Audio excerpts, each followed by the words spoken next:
Servo दंड जीतो लोको दुर्लभो ही शुचि नरः दंडस्य ही भयात् सर्व जगदो गाय कल्पते।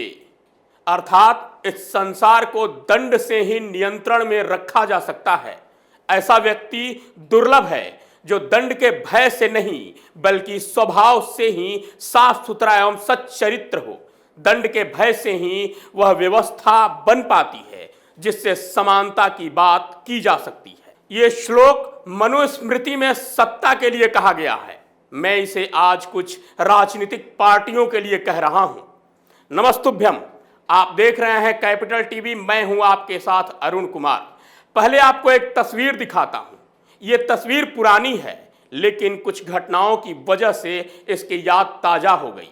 ये तस्वीर जमशेदपुर की है जहां एक दुकानदार ने अपने दुकान पर हिंदू फल दुकान की तस्वीर लगा दी थी, लेकिन वहां की हेमंत सरकार ने न सिर्फ उसका पोस्टर हटवाया बल्कि उस दुकानदार पर केस दर्ज किया गया। लेकिन क्या ये नियम सिर्फ हिंदुओं पर ही लागू होते हैं? क्या धर्मनिरपेक्षता का ठेका हिंदुओं ने ही ले रखा है? मैं ये सवाल क्यों पूछ रहा हूं, आपको इसके डिटेल में लेकर चलता हूं। कुछ पढ़ रहा था तभी एक शब्द मेरे आंखों के सामने से गुजरा, धर्मनिरपेक्षता। यानी भारत एक धर्मनिरपेक्ष राष्ट्र है जहां किसी जाति धर्म संप्रदाय की बात नहीं की जा सकती। ये निजी मामला है, इसे सार्वजनिक तौर पर प्रयोग नहीं किया जा सकता। यूपी समेत 5 राज्यों में चुनाव हैं जहां आचार संहिता लागू हो चुकी है और ऐसे में धर्म जाति की बात करना तो गुनाह है। लेकिन एक पार्टी यहां चुनाव लड़ रही है, AIMIM। असदुद्दीन ओवैसी इसके प्रमुख हैं। AIMIM का फुल फॉर्म है ऑल इंडिया मजलिसे इत्तेहादुल मुस्लिमीन। इसका अर्थ है अखिल भारतीय मुस्लिम संघ, यानी मुस्लिम मजलिस। अब यहां सवाल यह है कि जब कोई व्यक्ति चुनाव में हिंदू मुस्लिम की बात करता है तो उस पर कम्युनल का ठप्पा लग जाता है। कोई हिंदू होटल या फल दुकान खोल लेता है तो पूरा देश खतरे में नजर आने लगता है। तो फिर इस पार्टी के नाम में मुस्लिम शब्द क्यों?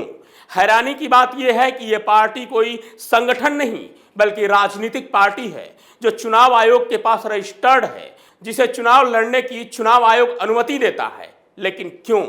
क्या इससे किसी की धर्मनिरपेक्षता को चोट नहीं पहुंचती है?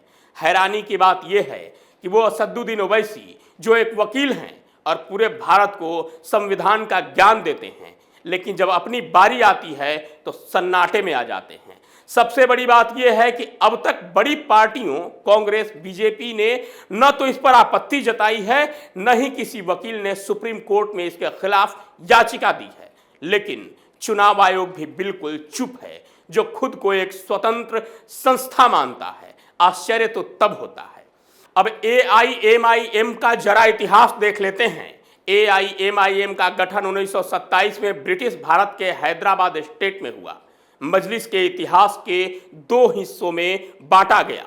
1928 में नवाब महमूद नवाज खान ने इसका गठन किया।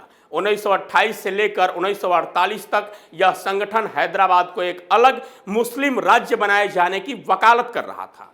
इस संगठन के संस्थापक सदस्यों में हैदराबाद के राजनेता सैयद कासिम रिजवी भी शामिल थे, जो रजाकार नाम के हथियारबंद हिंसक संगठन के सरगना भी थे। AIMIM को खड़ा करने में इन रजाकारों की अहम भूमिका थी। 1948 में हैदराबाद स्टेट के भारत में विलय के बाद भारत सरकार ने इस पर प्रतिबंध लगा दिया।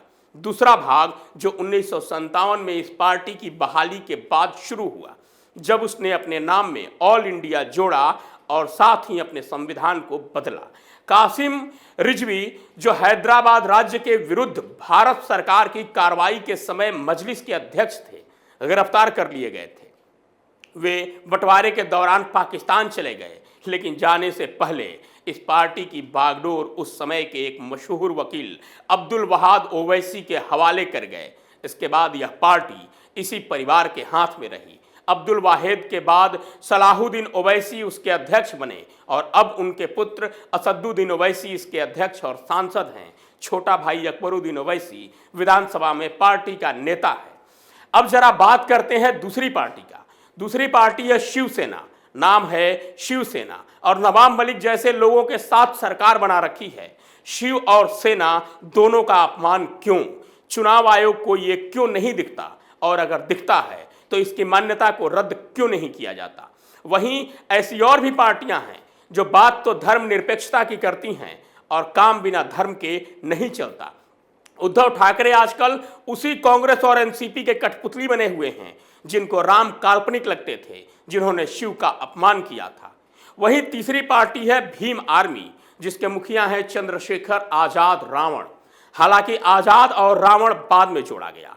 अब सवाल है कि इन्हें किस अधिकार के तहत आर्मी का तमगा दिया गया? वहीं शहीद के नाम पर नाम रखा गया और उसके बाद रावण जोड़कर उनका भी अपमान किया गया। खैर, नाम किसी का कुछ भी हो सकता है, यह निजी मामला है, लेकिन जब आप राजनीतिक दल बना लेते हैं, राजनीतिक पार्टी बना लेते हैं, तो यह सार्वजनिक मामला हो जाता है। और सार्वजनिक मामले में आप किसी धर्म, जाति, संप्रदाय जैसे मुद्दों को साथ नहीं रख सकते, क्योंकि भारत का संविधान धर्मनिरपेक्ष है। क्या किसी पार्टी के नाम के साथ आर्मी, सेना कितना उचित है? क्या इससे किसी की भावनाएं आहत नहीं होती? क्या लोकतंत्र पर खतरा नहीं दिखता? अगर परशुराम सेना कल चुनाव लड़ने लगे तो इन्हीं पार्टियों को परेशानी होने लगेगी, संविधान और लोकतंत्र की दुहाई दी जाने लगेगी। वहीं सपा पर दूसरा संकट मंडराता दिख रहा है। सपा की मान्यता रद्द करने के लिए सुप्रीम कोर्ट में याचिका दायर की गई है। अखिलेश यादव जेल में बंद गैंगस्टर नाहिद हसन को कैराना से उम्मीदवार बनाकर मुश्किल में घिर गए हैं। सुप्रीम कोर्ट में अधिवक्ता अश्विनी उपाध्याय की ओर से समाजवादी पार्टी की मान्यता खत्म करने की मांग करते हुए पीआईएल दाखिल की गई है। इस याचिका में कहा गया है कि चुनाव में उम्मीदवार तय करने के मामले में सुप्रीम कोर्ट के आदेश का समाजवादी पार्टी ने उल्लंघन किया है और इसके लिए उसकी मान्यता खत्म की जाए। वकील का कहना है कि सपा के उम्मीदवार का क्रिमिनल रिकॉर्ड है, लेकिन इसे पार्टी ने उजागर नहीं किया, जबकि ये विधान है कि सभी पार्टियां अपने उम्मीदवारों पर दर्ज मुकदमों की जानकारी प्रकाशित करेंगी। साथ ही सपा ये भी बताए कि क्या उसे गैंगस्टर नाहिद हसन के बारे में नहीं पता था, और अगर पता था तो सुप्रीम कोर्ट के नियमों का उल्लंघन क्यों किया गया।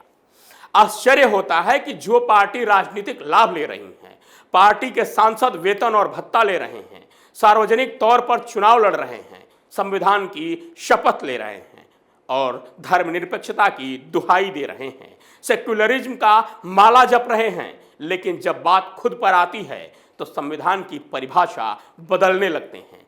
लेकिन तब दुख होता है जब जिम्मेदार इन पर कार्रवाई नहीं करते। चुनाव आयोग, सुप्रीम कोर्ट चुप हो जाता है। दही, हांडी और पटाखा पर फैसला देने वाले सुप्रीम कोर्ट को अब तक ये कैसे नहीं दिखा? पंजाब में सीएम के कहने पर चुनाव की तारीख बढ़ा देने वाले चुनाव आयोग की नजर अब तक इस पर क्यों नहीं पड़ी? पंजाब में जैसे चुनाव की तारीख बढ़ाई गई, अगर यहां बीजेपी की सरकार होती तो अब तक क्या प्रतिक्रियाएं होती, ये बताने की जरूरत नहीं है। चुनाव आयोग को बीजेपी का गुलाम कह दिया गया होता, लेकिन जब पंजाब में कांग्रेस सरकार की सुविधानुसार फैसला दिया गया तो चुनाव आयोग सही हो गया, बेदाग हो गया। असल में इंसान की एक फितरत है, वो ये चाहता है कि कानून बने, बहुत कड़ा कानून बने, लेकिन उस शख्स पर लागू न हो, वो शख्स उस कानून के दायरे से बाहर हो। एक बात ध्यान दीजिएगा कि बनारस हिंदू विश्वविद्यालय के नाम पर भी हंगामा मचा था। इस नाम में हिंदू शब्द पर आपत्ति थी। कुछ लोगों ने इसे कम्युनल बताया था, लेकिन उन्हें कुछ हिंदू संगठनों ने ध्यान दिला दिया कि एएमयू भी इसी लिस्ट में है। अगर बनारस हिंदू विश्वविद्यालय का नाम बदला गया तो अलीगढ़ मुस्लिम विश्वविद्यालय का नाम भी बदला जाएगा।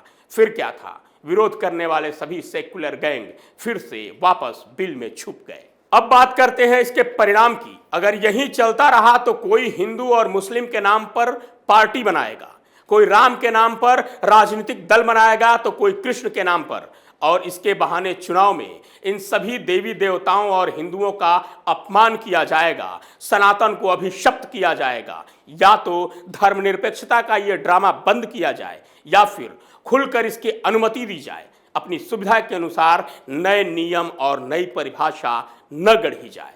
आज के लिए थर्ड आई में इतना ही। कल फिर मिलूंगा किसी नए शोध और विषय के साथ। तब तक के लिए नमस्कार।